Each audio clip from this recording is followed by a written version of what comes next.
नमस्कार, सरिताज रेसिपीमध्ये तुमचं सगळ्यांचं स्वागत आहे। हिरवा मटार हा थंडीच्या दिवसांमध्ये येतो, पण आता थंडी कमी झालेली आहे आणि मार्केटमध्येही हिरवा मटारांची आवक कमी झालेली आहे। त्यामुळे आपण वर्षभर हा हिरवा मटार कसा स्टोअर करून ठेवू शकतो हे पाहणार आहोत। या मटारांचा नाही कलर बदलतो, नाही टेस्ट, त्यामुळे तुम्हीही एकदा हे मटार फ्रोझन करून पहा, म्हणजे वर्षभर तुम्हाला वापरता येतील।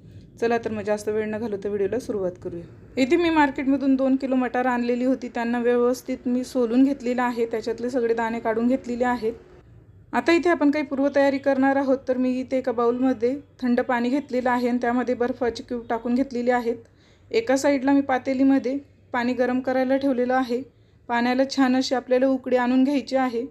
पाण्याला उकळी यायला लागली की यामध्ये 1 चमचा आपल्याला साखर घालून घ्यायची आहे। साखर घातल्यामुळे वटाण्यांचा कलर हा बदलत नाही आणि टेस्टही बदलत नाही, त्यामुळे साखर आपल्याला घालायची आहे। पाण्याला छान अशी उकळी आलेली आहे।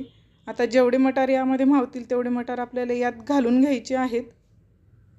तर मी सगळे मटार यात घालून घेतलेली आहेत आणि गॅसची फ्लेम आपल्याला हाय करून 2 ते 3 मिनिटं छान अशी आपल्याला यांना शिजवून घ्यायचं आहे। या वटाण्यांना आपल्याला सतत अशा पद्धतीने हलवत राहायचं आहे, जेणेकरून सगळे मटार एकसारखे शिजतील। तर तुम्ही इथे पाहू शकता छान असा कलर यांचा बदलत आहे।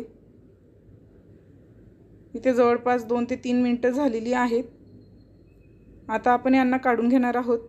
तर इथे आपण जे थंड पाणी घेतलेलं होतं, या थंड पाण्यामध्ये हे मटार आपल्याला टाकून घ्यायचे आहेत, जेणेकरून वटाण्यांची कुकिंग प्रोसेस ही थांबेल। तर सगळे वटाणे टाकून घेतलेले आहेत। हे वटाणे आता थंड झालेली आहेत। आता आपण यांना एका चाळणीमध्ये काढून घेणार आहोत। तर मी ते एक चाळणी घेतलेली आहे आणि त्या चाळणीमध्ये आपल्याला हे वटाणे काढून घ्यायचे आहेत। तर पाहू शकता सगळे वटाणे मी काढून घेतलेले आहेत आणि खाली एक बाउल ठेवलेला आहे, जेणेकरून त्यामध्ये पाणी पडेल।